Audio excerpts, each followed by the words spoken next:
Pronto, agora estou com som. Bom dia, povo de Deus, graça e paz em Cristo. Sempre eu esqueço de ligar o microfone. Daqui a pouco, daqui a alguns anos, quem sabe eu aprendo a ligar o microfone antes das lives. Vocês estão bem? Espero que sim, que Deus abençoe a vida de vocês. Hoje a gente vai estudar o capítulo 38 do livro de Jó. Então já vai abrindo aí a sua Bíblia. Jó, capítulo 38. Amém? Antes de nós começarmos aqui os nossos estudos, vamos ter uma palavra de oração ao Senhor nesse instante. Vamos orar ao Senhor. Nós te agradecemos, Pai Santo, por tudo que o Senhor tem feito em nossas vidas.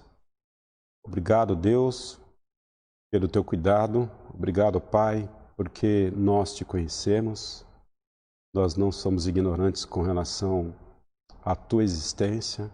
Obrigado porque um dia o Senhor se revelou a nós. Pela tua graça, pela tua misericórdia, e não pelo nosso merecimento que te conhecemos, mas porque um dia o Senhor decidiu nos amar, ó Pai. Obrigado por tudo. Se conosco durante o dia de hoje, o dia de domingo, o dia em que a história, ó Pai, da igreja, ela aponta como o dia do Senhor, o dia da ressurreição. Se com todas as igrejas que hoje estarão se reunindo, Pai, mesmo de forma presencial ou à distância, continue conosco, Pai, com a Tua igreja, até o tempo dela aqui na terra. E eu te agradeço pela vida da Igreja Batista Central em Itaquera. Te agradeço, ó Pai Santo, porque é ela quem está proporcionando esse momento.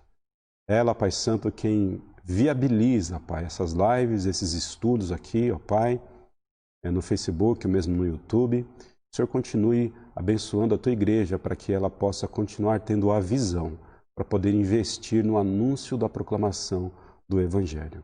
Em nome de Cristo nós oramos. Amém, Jesus. Amém. Sigamos firmes, então, no nosso propósito. Sigamos firmes. Abriu aí a sua Bíblia? Jó, capítulo 38.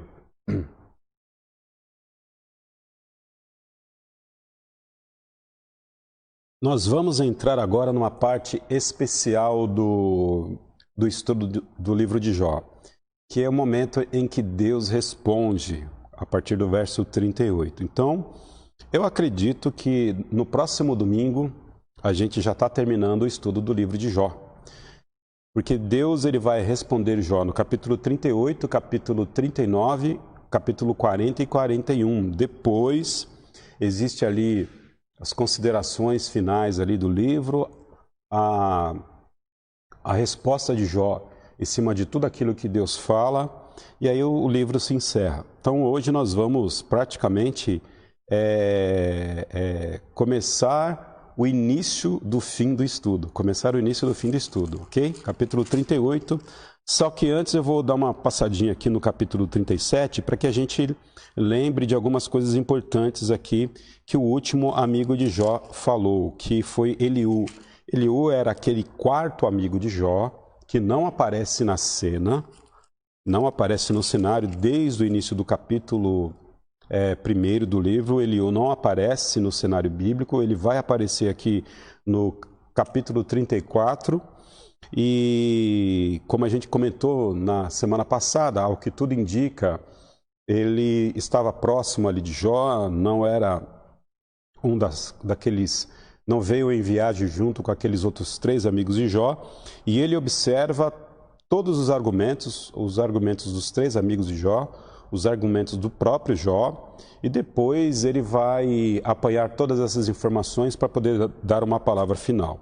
Eliú aqui, ele está bravo, ele está irado com toda essa situação, porém, Eliú, ele, apesar dos erros que ele cometeu, assim como os outros 3 amigos de Jó, ele também foi muito duro com Jó, ele falou muita coisa que não devia, palavra fora aqui de ordem, ele não olhou muito para o coração de Jó, porém algumas coisas a gente tira do discurso, né?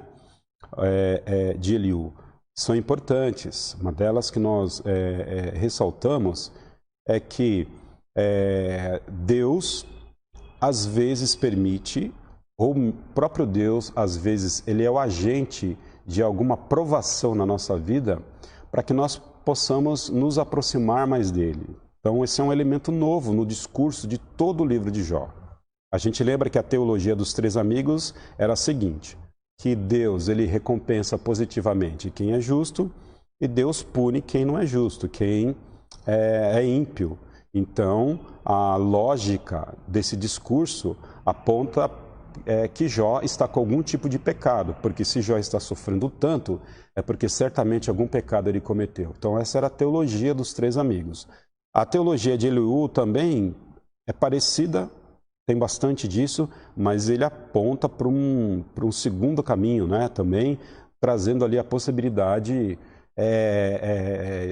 de dizer que a provação, ou que o sofrimento pode ser um fator didático na vida,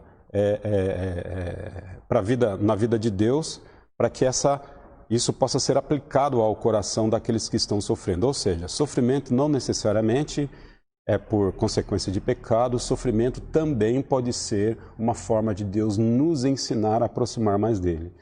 E isso é muito bom no discurso de Eliú, porque isso traz muito consolo ao nosso coração nos dias de hoje, né?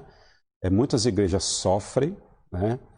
Muitas igrejas nesse período da pandemia já fecharam, igrejas menores que não tiveram condição de se manter, muitas igrejas já fecharam as suas portas.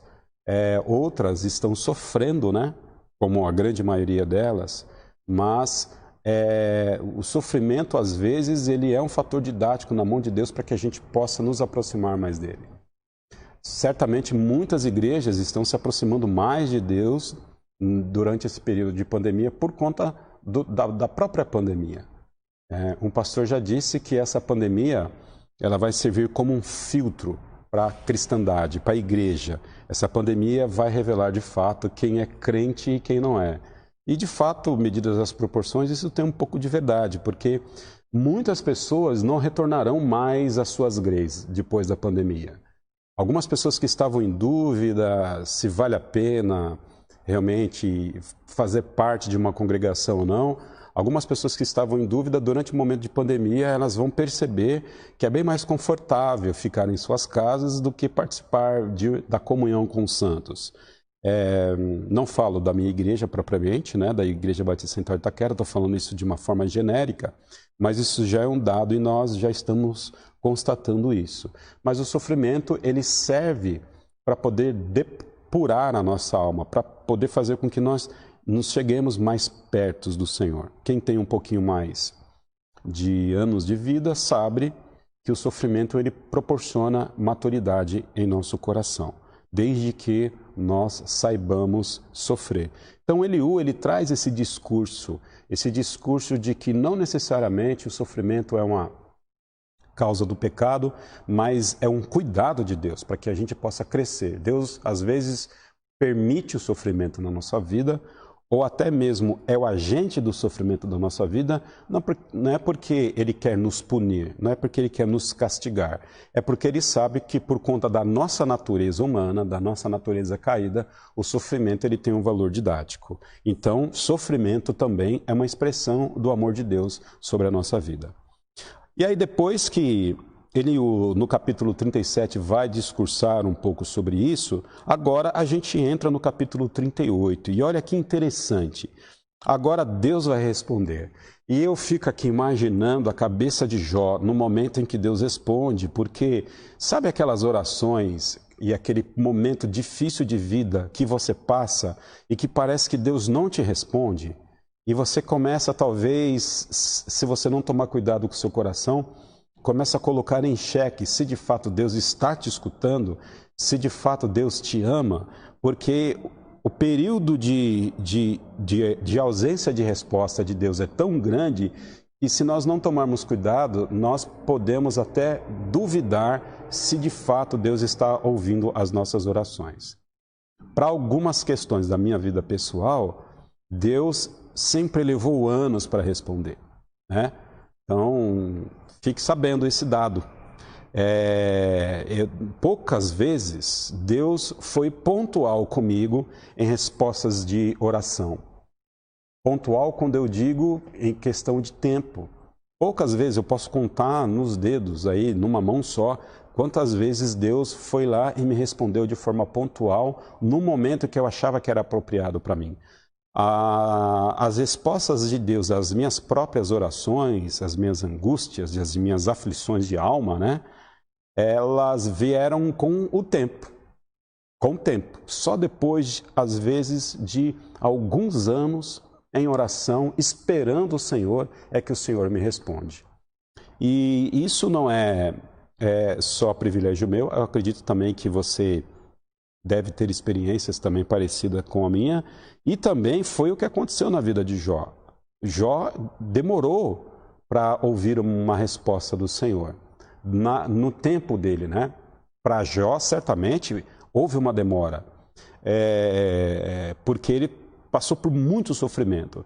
Mas interessante que Deus não olha o tempo como nós olhamos o tempo. A resposta de Deus veio na hora certa. Deus, ele nunca chega atrasado e nem adianta as coisas. Deus, ele de fato dá respostas na hora certa, segundo aquilo que ele propôs no seu próprio coração. E Deus, então, agora vai responder. E olha como Deus responde, olha o verso 1 do capítulo 38. Então o Senhor respondeu a quem? A Jó. Ele está tratando agora com Jó.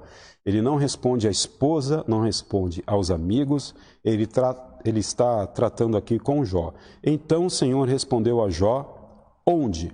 No meio da tempestade. Algumas versões aí traz no meio de um redemoinho. Não tinha. Então, fique imaginando a cena, Jó esperando uma resposta de Deus. Para mim, eu gostaria de que Deus me respondesse na luz do sol, no brilho das estrelas, no luar da noite, na nuvem do céu, menos numa tempestade, menos num redemoinho. Às vezes, a resposta de Deus, ela não é a resposta que nós desejamos ter. O tempo, certamente, a gente já percebeu aqui que Jó queria que Deus respondesse ele logo. E ele até perde a paciência e diz o seguinte, olha, acabou meu argumento, não tenho mais nada do que falar, que se apresente agora o meu acusador, né? Que se apresente agora, melhor, o meu juiz, né? Eu não tenho mais o que falar, agora é com Deus esse negócio aí. Jó perdeu a paciência, porque ele não teve a resposta que ele desejava no tempo dele. E agora, quando a resposta não vem de forma adocicada, de forma açucarada, né? Deus não vai lá e pega Jó no colinho e diz o seguinte, agora eu vou trazer um refrigério para sua alma, né?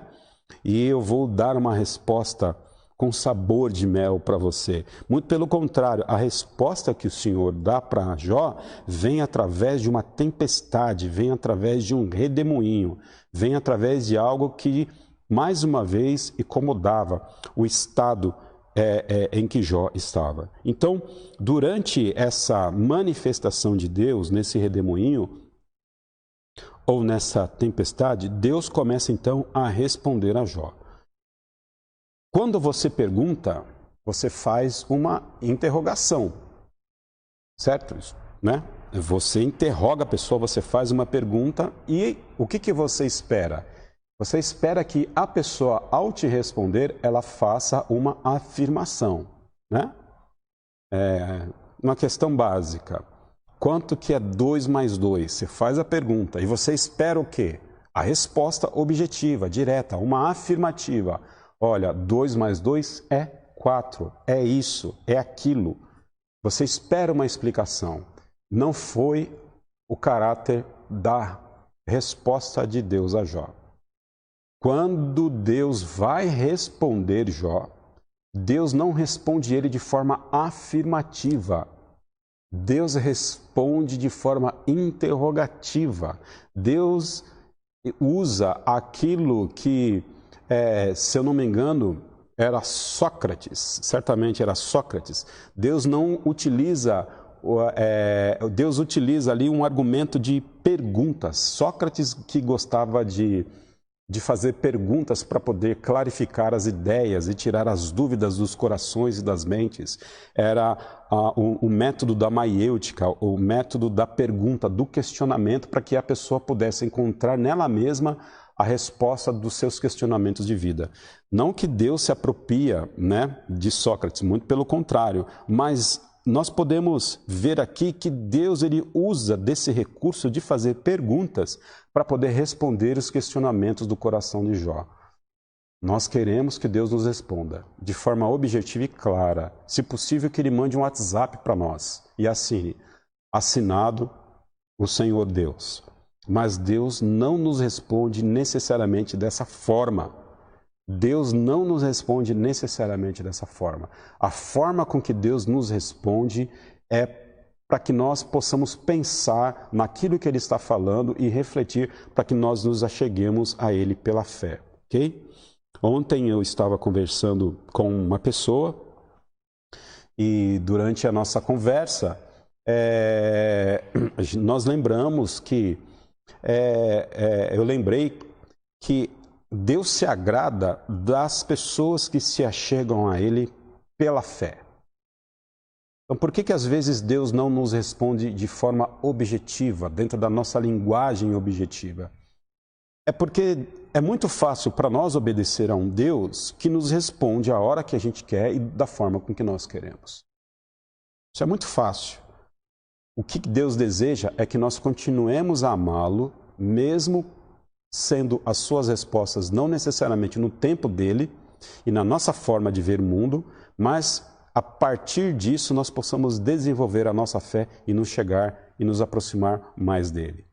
Então Deus, ele não tem prazer no nosso sofrimento. Deus não é um Deus sarcástico.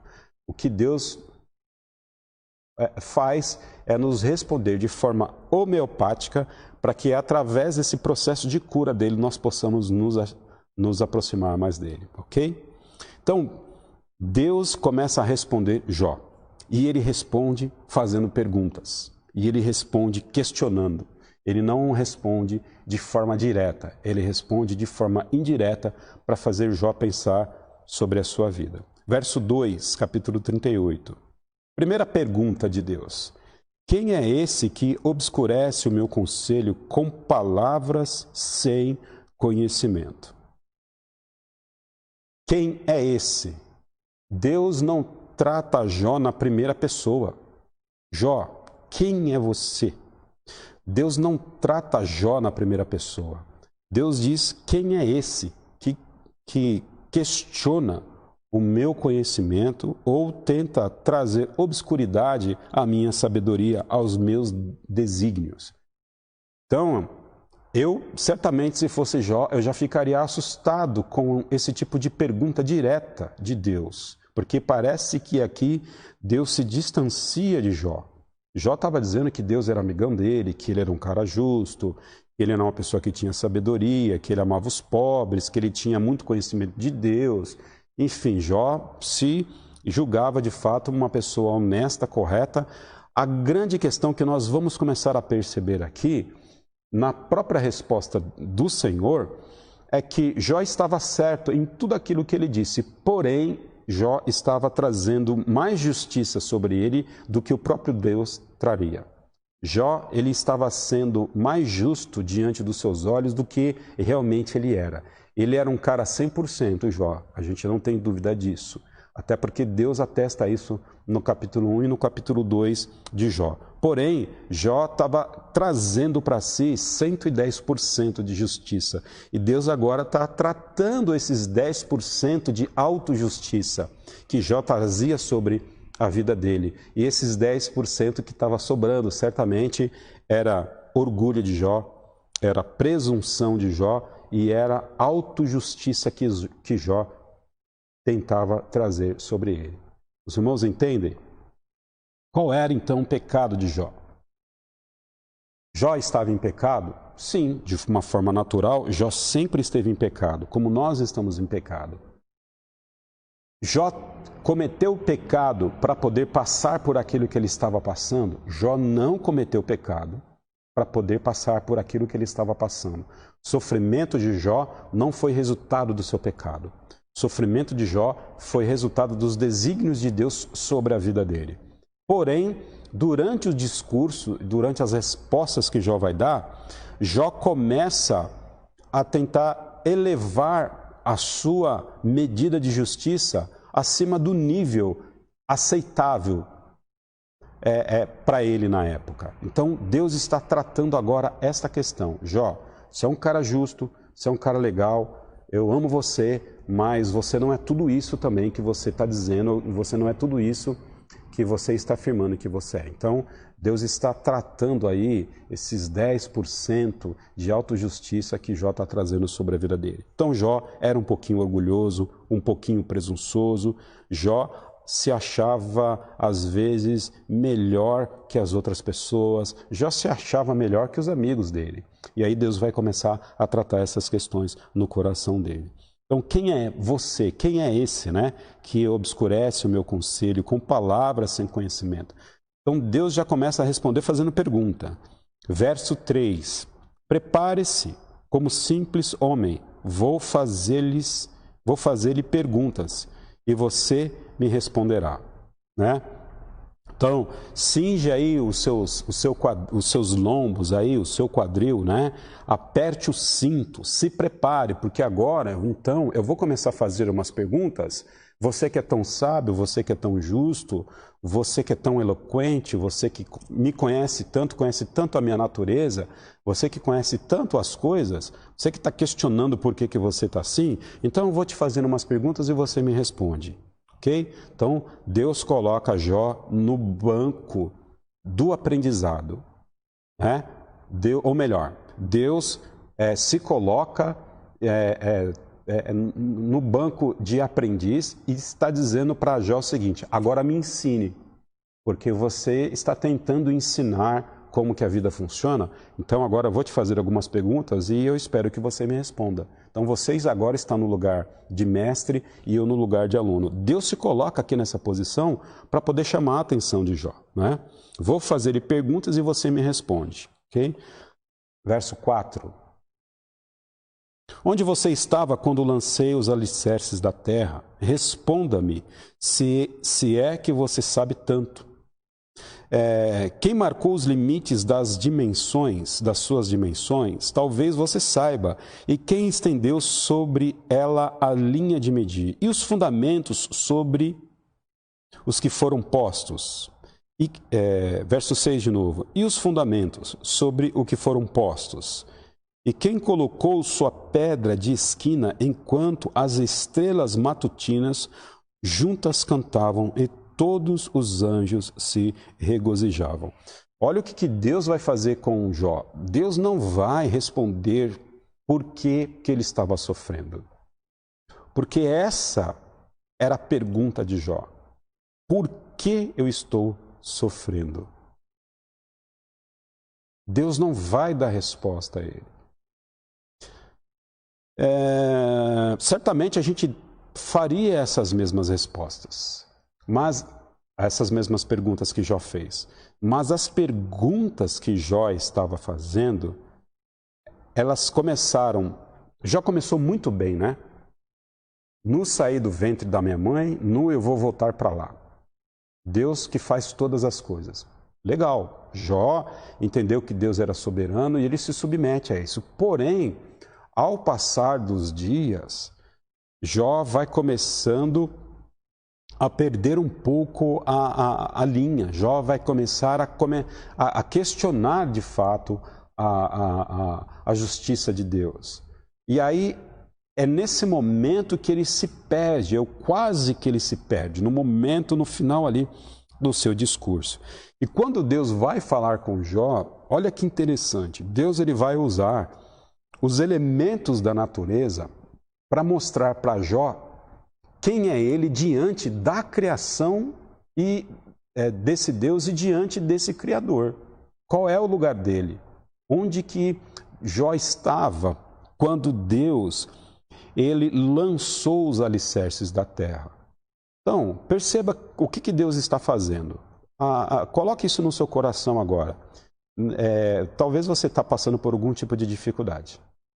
E você está dizendo o seguinte: Não é possível, alguma coisa errada eu fiz na vida. Ou Deus não me ama, ou não é possível que isso esteja acontecendo na minha vida. Aí, você pode estar questionando a Deus e acreditando de fato que você é um merecedor de todas as bênçãos que Ele quer te dar. E que você é uma pessoa justa e que você não merece passar por aquilo. Deus não te deve nada. Deus não deve nada para você. Deus não deve nada para mim. Deus não deve nada para a sua igreja, nada para a sua humanidade. Deus não deve nada. Deus, ele é fiel a nós porque ele um dia decidiu ser fiel a nós.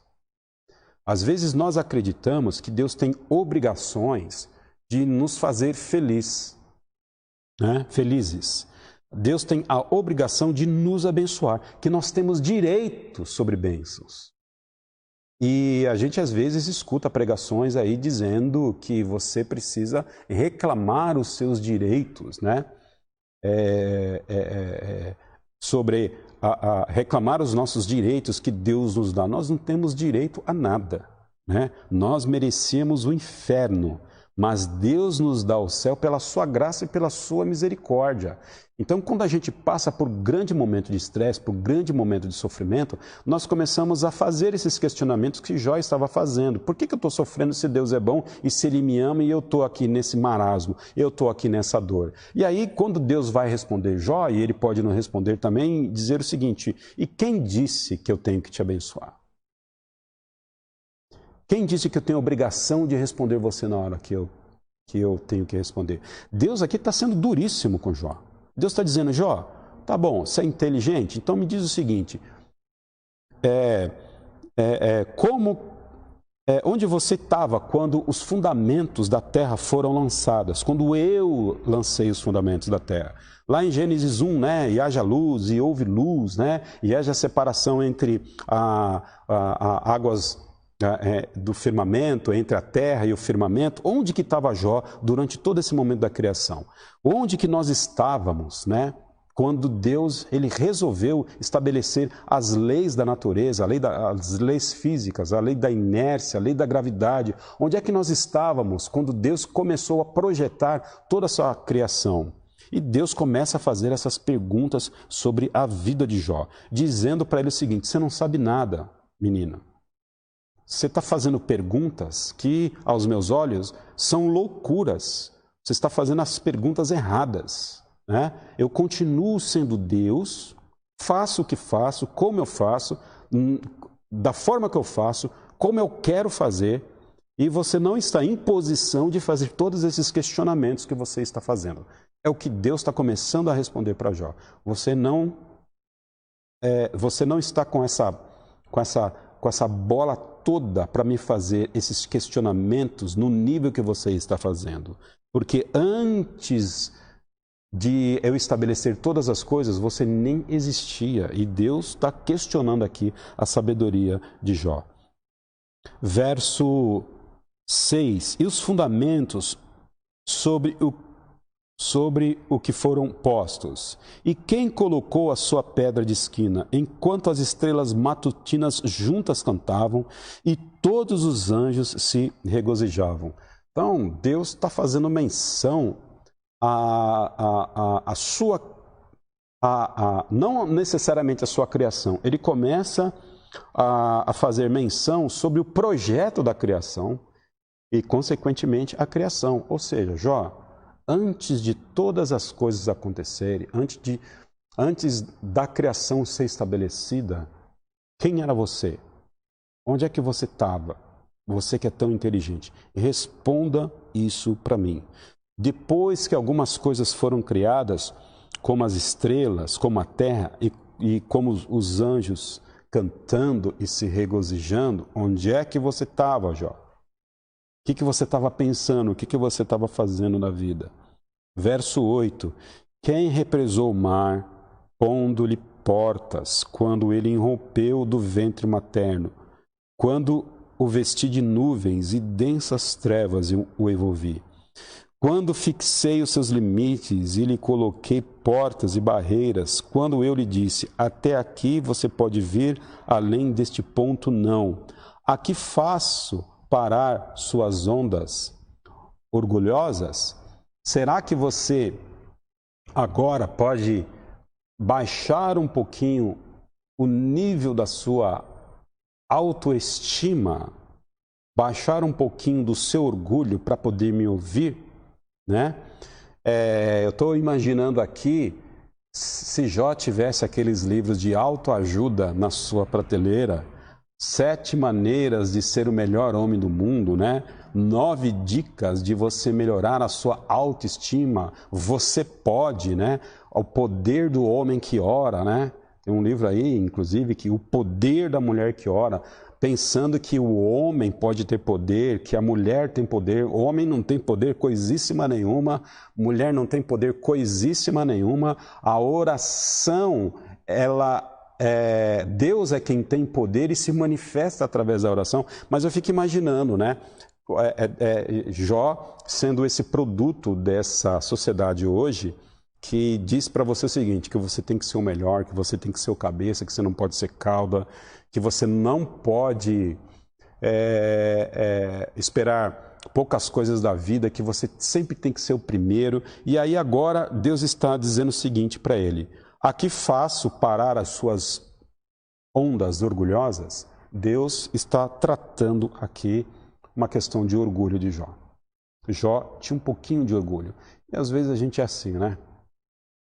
Às vezes nós acreditamos que nós sabemos alguma coisa. Às vezes nós acreditamos que quando as coisas dão certo na nossa vida, é porque foi resultado do nosso trabalho, resultado do nosso esforço, é resultado daquilo que a gente produziu, né? A lei da meritocracia, né? Você mereceu estar onde está. Então, tudo aquilo que nós temos é graça de Deus. É graça do Senhor.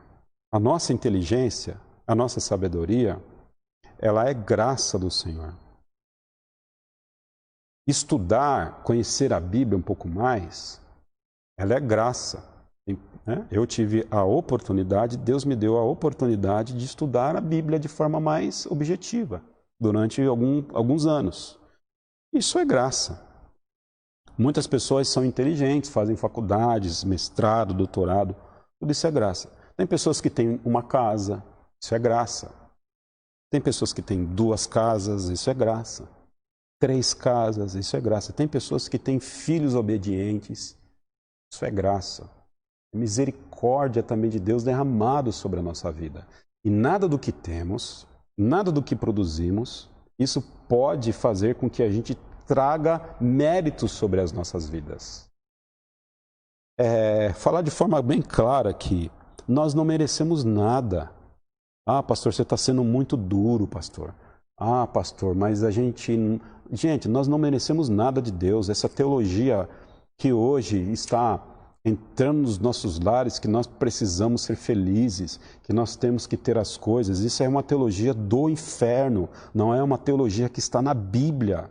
Nós merecíamos de Deus o castigo dele, a justiça dele. E tudo aquilo que nós temos e produzimos é graça. Hoje eu tomei 2 xícaras de café e um pão com ovo. E estava ótimo. E não é porque eu trabalho e tenho força e corro atrás para poder trazer alimento para minha casa e eu ser alimentado. Até a força que Deus me dá para trabalhar, isso é graça de Deus.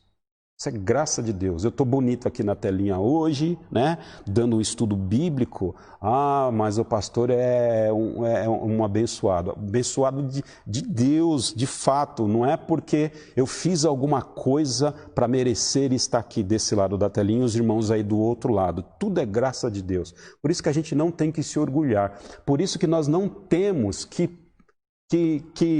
trabalhar para o Senhor atrás de reconhecimento. Entende? Nós devemos servir as pessoas, servir a Cristo, servir a igreja, pela graça que Deus nos dá, porque é um privilégio para nós podermos servir o corpo de Cristo.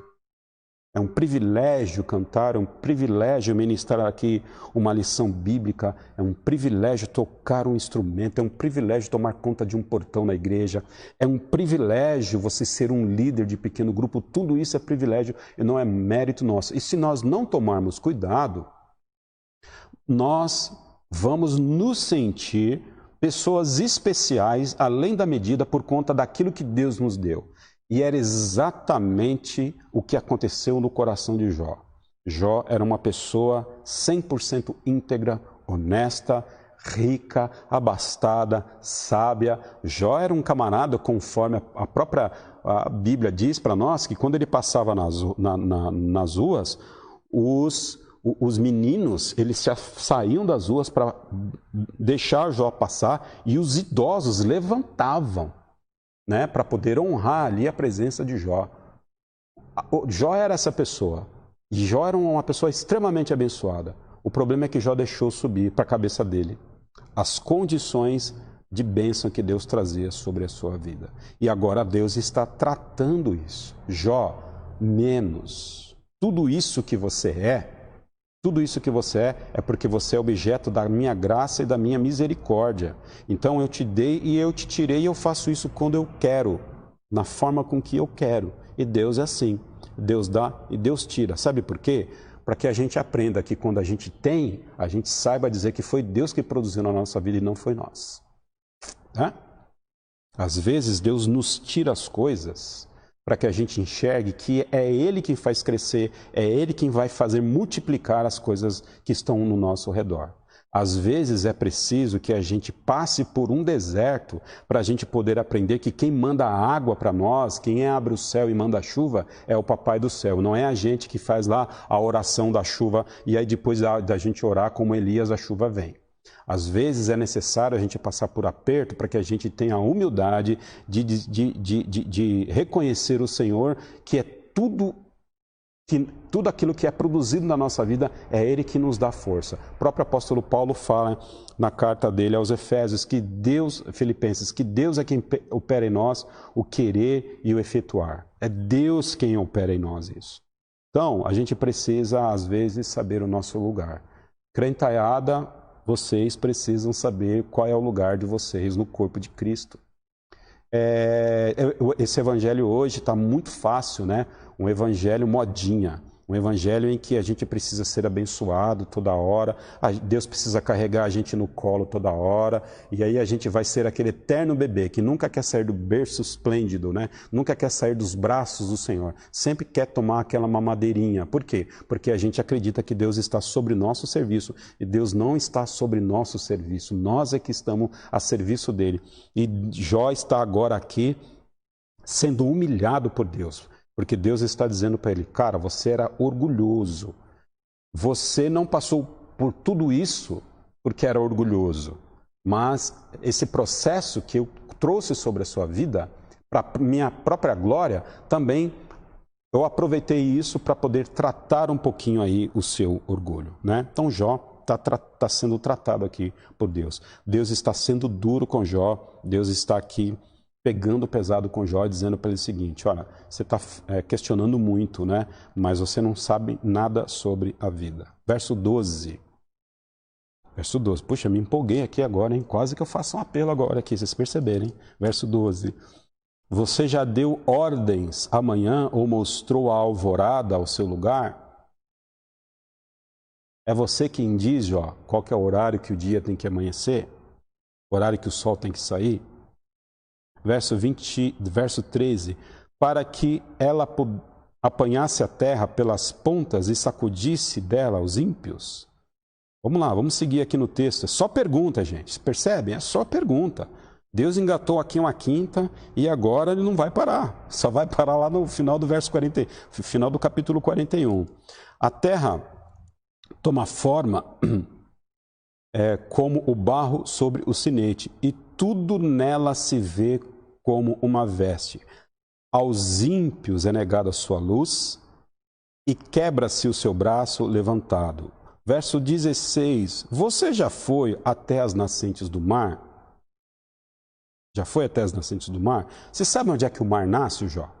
Onde ele nasce, onde ele termina. Você já foi até lá? Já conhece, né?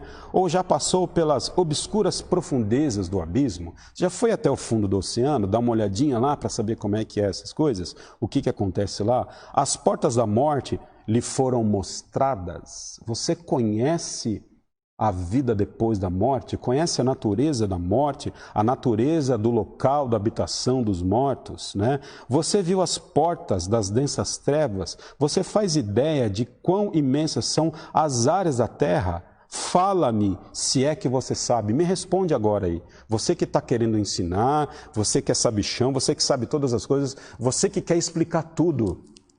Então, eu estou agora, sou todo ouvido, Jó. Por gentileza, me responda todas essas coisas que eu comecei a te perguntar. Você já viu aquele desenho antigo, né? Desenho acho que da década de 80, de 90.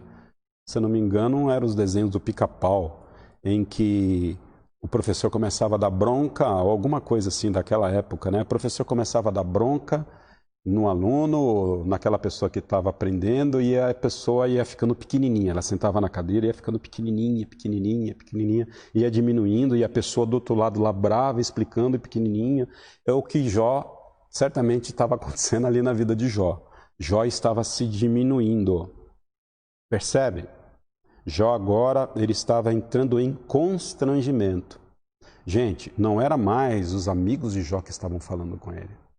Agora era a pessoa do próprio Deus. E aí, vai encarar? Ele vai dizer que não, ele vai dizer que Deus está errado. Então Jó agora estava sendo diminuído, porque ele tinha ali um pouquinho de orgulho no seu coração. Por conta de tudo aquilo que Deus tinha dado para ele, por conta de quem ele era, Jó tinha um pouquinho de orgulho. A autoestima de Jó estava muito elevada e Deus estava dizendo para ele, abaixa um pouquinho aí a sua autoestima. Você não é tudo isso que você acha que você é. Deus estava trabalhando o coração de Jó. E às vezes, para que a gente entenda que nós somos orgulhosos, Deus precisa, às vezes, tirar algumas coisas da gente. Às vezes, Deus até faça com que a gente passe algum tipo de vergonha de forma pública. Você ouviu dizer, né?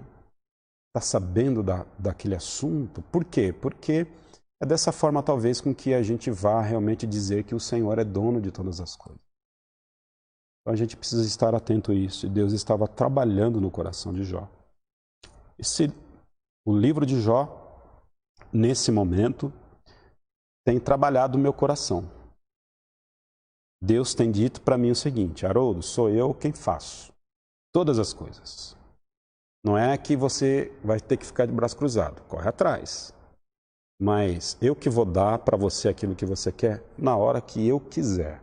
Isso não é produto seu. Isso não é seu. No meu caso, né? E aí você tem aí a sua profissão, a sua família, enfim, no meu caso eu sou um pastor. E qual que é o desejo de todo pastor? Ter a melhor igreja do mundo. E nós queremos, de fato, queremos de fato ser a melhor igreja do mundo, né? Não é presunção, é objetivo bíblico, espiritual. Mas quem faz isso não é o pastor. Quem faz isso é Deus quem dá o crescimento da igreja.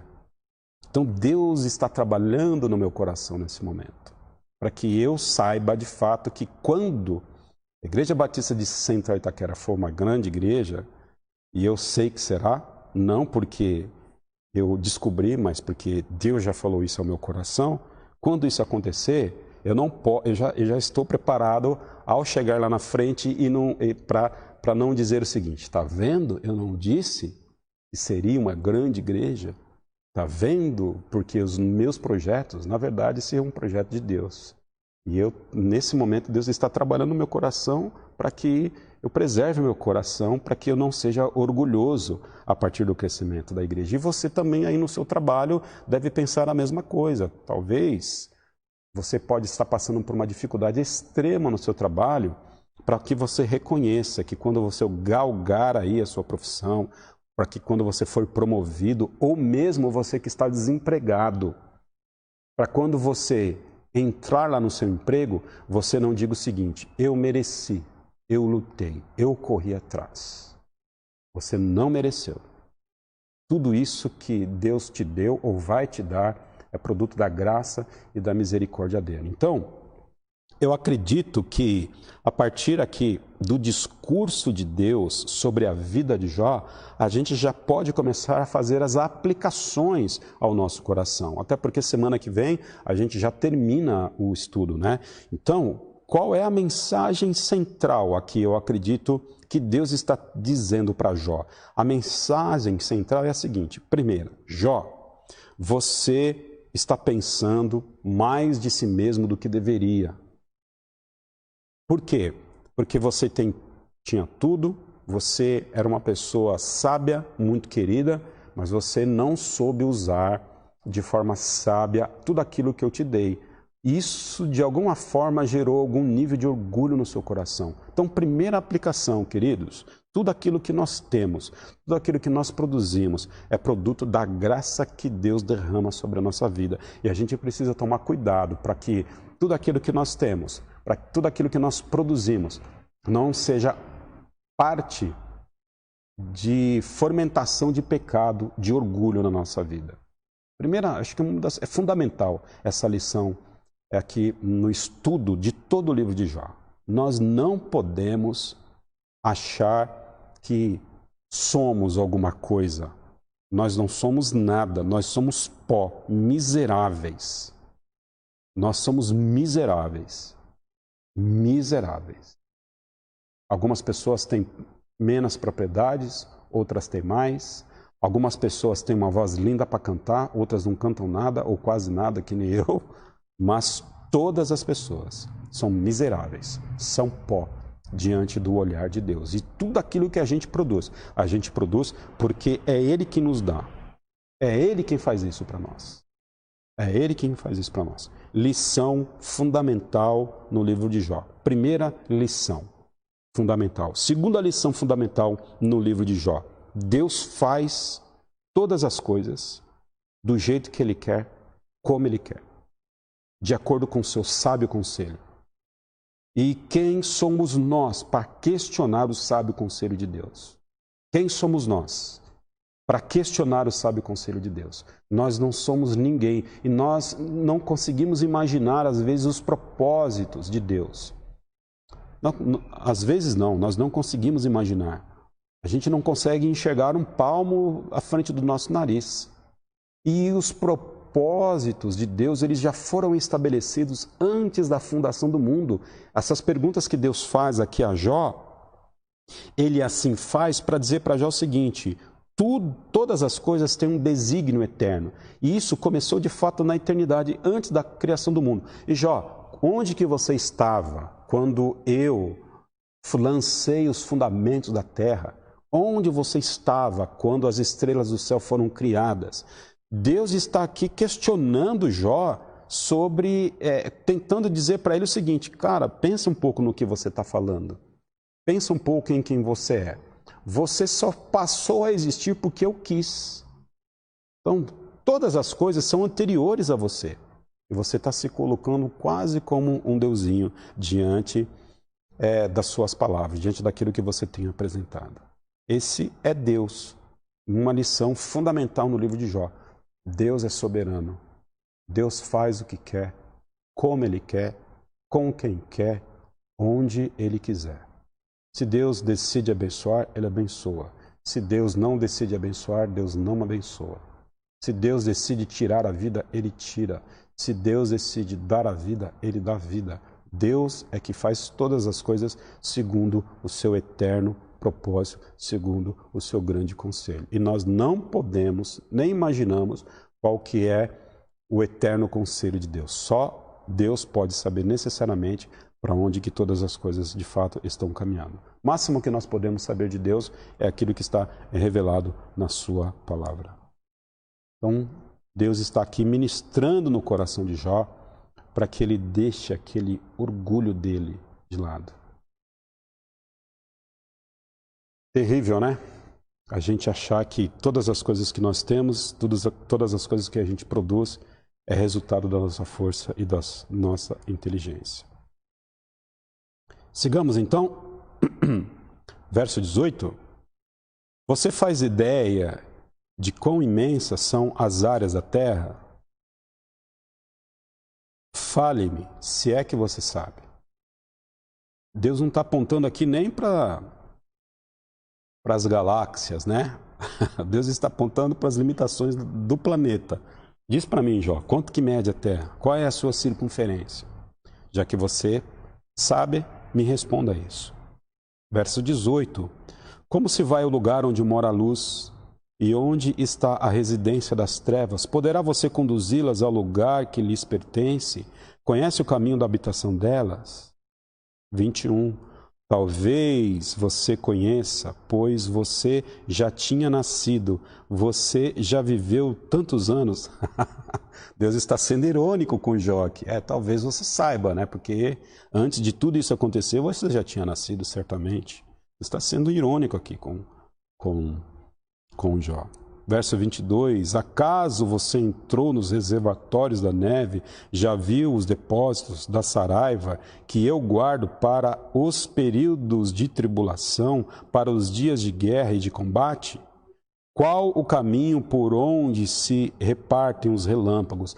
Perceba, qual o caminho por onde se repartem os relâmpagos? Quando a gente vê um relâmpago, quando a gente vê um raio, a gente não tem a dimensão de que o caminho que ele faz não é um caminho aleatório, não é a lei da natureza, primeiramente, não é a lei da natureza que faz com que o raio faça aquele caminho. Deus está dizendo que até o caminho que o raio faz, até o caminho que esse relâmpago traça, é um caminho que ele fez, queridos. Percebe o tamanho do cuidado que Deus tem sobre a sua criação? Deus está dizendo para Jó o seguinte: eu criei todas as coisas, e não só criei todas as coisas, mas eu regulo todas as coisas. Eu tanto administro, regulo e governo todas as coisas, que até o caminho que o relâmpago faz, sou eu quem traço, sou eu quem desenho. Até o colorido das plantas e das flores, sou eu quem pinto. Meus irmãos, Deus cuida de todas as coisas nos mínimos detalhes. Até o caminho dos relâmpagos é cuidado de Deus. Aí a gente pode perguntar, né? Mas e aqueles relâmpagos que caem na cabeça da turma aí de vez em quando? Aí a resposta está escrito aqui. Qual o caminho por onde se repartem os relâmpagos? Deus sabe todos os caminhos por onde se repartem os relâmpagos. Deus estabelece todas as coisas segundo o seu eterno propósito. Verso 26 ainda. Onde é que os ventos orientais são distribuídos sobre a terra? Quem é que abre o canal para uma chuva torrencial? Vamos dar um pulinho lá no verso 31. Você pode amarrar as lindas constelações, né? Ou as lindas Pleiades, pode afrouxar as cordas do Órion, do céu, pode fazer surgir no tempo certo as constelações, ou fazer sair a ursa com seus filhotes. E aí, verso 33, você conhece as leis dos céus, você pode determinar o domínio de Deus sobre a terra, você é capaz de levar a voz até as nuvens. E aí vai, e aí vai, e aí vai. Verso 37, quem é que tem sabedoria para avaliar as nuvens? Quem é capaz de desejar os cântaros de águas dos céus? Quando o pó se endurece e os torrões da terra aderem uns aos outros. Você percebe que Deus está dizendo o seguinte: até a chuvinha que cai na terra seca, quando o barro é endurecido ou amolecido, tudo isso é quem toma conta sou eu. Eu tomo conta de cada sopro, de cada vento, de cada partícula de pó que se movimenta no ar, sou eu quem faço o caminho dela. Meus irmãos, esse é o nosso Deus, o Deus que toma conta de todas as coisas, que sabe todas as coisas, que fez todas as coisas e que controla todas as coisas. Deus está aqui tratando o coração de Jó. Você não é tão especial assim, Jó, como você acha que você pensa que é. Tem um pregador aí, herege, né? E ele disse que alguma coisa parecida assim, que nós somos tão especiais para Deus como é Jesus. Então, Deus, Ele olhou para nós e viu tanta especialidade em nós, Ele tanto nos amou, que Ele dá tanto valor a nós e nos comparou ao nível de Jesus. Por isso que Jesus morreu na cruz, para poder salvar a gente dos nossos pecados. Saiba, você tem um valor equivalente a Jesus para Deus. Foi o que esse herege falou, ou falou alguma coisa parecida. Se é que não falou coisa pior, eu estou tentando aqui, acho que eu estou aqui até amenizando aí essa palavra. Nós não somos, gente. Somos especiais porque aprove ao Senhor nos amar. E Ele não precisava nos amar. Deus não ia ser menos Deus ou mais Deus se Ele não nos criasse. Deus não precisava criar todas as coisas para Ele dizer para si mesmo que era Deus. Ele é um ser autoexistente. Ele sempre existiu. Na eternidade. Sempre existiu. O tempo não existia. Quem criou o tempo foi o próprio Deus. Então, quando Deus estabelece a sua criação, Ele faz tudo isso para a glória dEle. E não para a nossa glória. Mas aprove a Deus nos amar. Ele decidiu nos amar. E aí, a gente tendo noção de quem é Deus, a gente consegue estabelecer um melhor relacionamento com Ele. Um melhor relacionamento com Ele. Sabe, queridos, às vezes eu sou apontado como uma pessoa, poxa, a teologia do pastor Haroldo é muito negativa, né? A teologia do pastor Haroldo é muito dura. O pastor Haroldo bate muito. O pastor Haroldo... Gente, nós somos servos de Jesus Cristo, nós somos escravos de Jesus Cristo. Geralmente eu falo que eu não preciso de ajuda na igreja. Eu não preciso mesmo. Não preciso de ajuda. E eu estou aqui sempre pregando que nosso trabalho na Igreja de Cristo não é ajudar, é servir. Igreja não é lugar de ajuda. Né?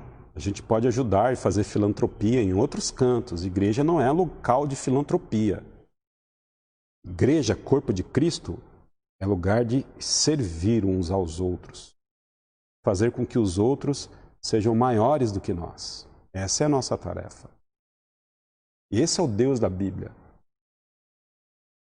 E às vezes nós confundimos as coisas, nós nos colocamos como senhores. Queremos ser servidos, nós queremos o melhor estacionamento, nós queremos o melhor berçário, nós queremos as melhores instalações, a melhor luz, nós queremos a melhor música. Mas na verdade, o processo é o contrário. É Deus quem quer o melhor culto, Deus quem quer o nosso melhor serviço, Deus quem quer o nosso compromisso, Deus que exige a nossa fidelidade. E a gente deve fazer isso como escravo, colocar a nossa boca no pó da terra e agradecer a Deus. Obrigado por ser seu escravo. Obrigado por me escravizar. Porque ao termos essa noção de que somos escravos de Cristo, nós somos livres do pecado, nós somos livres do mundo. É o que Deus mostra para nós aqui no livro de Jó. Jó, menos.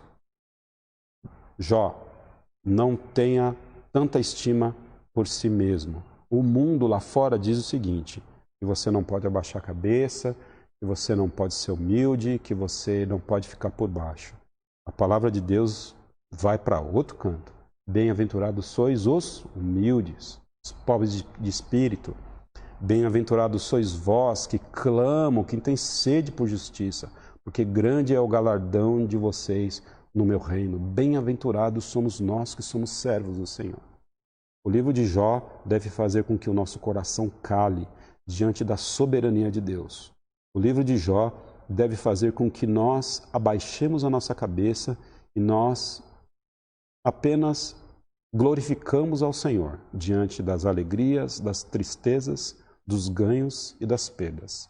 O livro de Jó, apesar de não ser escrito no tempo da igreja, porque eu creio que a igreja ela nasce necessariamente em Atos capítulo 2, Mas o livro de Jó serve para a nossa igreja de hoje, de nós nos colocarmos no nosso lugar, porque Deus já está no lugar dele, de reconhecer quem ele é e quem nós somos. Amém? Que Deus abençoe nosso coração, que você se sinta humilhado diante da palavra de Deus, que você possa chorar diante dessas verdades que nós estamos estudando e que você possa, a partir do livro de Jó, não ficar apenas ouvindo a palavra de Deus, mas possa praticar, possa escutar de fato e ser um crente melhor, ser um escravo de Cristo, ser um servo do Senhor, fazer as coisas não para o pastor, fazer as coisas não para sua esposa, fazer as coisas não para os seus filhos, não para o seu patrão, fazer as coisas para o Senhor, fazer o melhor que você pode fazer para o Senhor, para poder glorificar a Ele. Se você é um engenheiro, seja o melhor engenheiro, para poder glorificar o seu Senhor, porque Ele que deu capacidade de você fazer engenharia. Se você trabalha em qualquer área, seja a melhor pessoa para glorificar o Senhor que está nos céus. E nunca trazer autorreconhecimento para si mesmo. Você não pode chegar no espelho e dizer o seguinte: eu sou o cara. Nunca faça isso. Nunca olhe para o espelho e veja a pessoa de Deus lá. Olhe para o espelho e veja um pecador que carece da graça de Cristo a cada dia. Um pecador redimido. E aí você pode agradecer a Deus pela sua vida, pelo que você tem e pelo que você faz. Semana que vem tem mais. Eu acredito que a gente já vai aí acabar o nosso estudo. Nós vamos passar rapidamente pelo finalzinho do capítulo 38, capítulo 39, 40 e 41. Nós vamos passar rapidamente para que a gente possa encerrar aí o nosso estudo. Amém? Que Deus abençoe ricamente a sua vida e que você se sinta humilhado diante da exposição da palavra de Deus. Esse é o meu desejo, que você se sinta humilhado. Beijo no coração. Vamos orar. Obrigado, Pai, por tudo que o Senhor tem feito na nossa vida. Obrigado porque a Tua palavra nos humilha. Obrigado porque nós, às vezes, nos sentimos envergonhados diante de quem somos e diante de quem o Senhor é. Também nós te agradecemos, ó Pai. Nós podemos dizer obrigado, porque apesar de todas as coisas, nós somos, sim, a igreja do Teu Filho.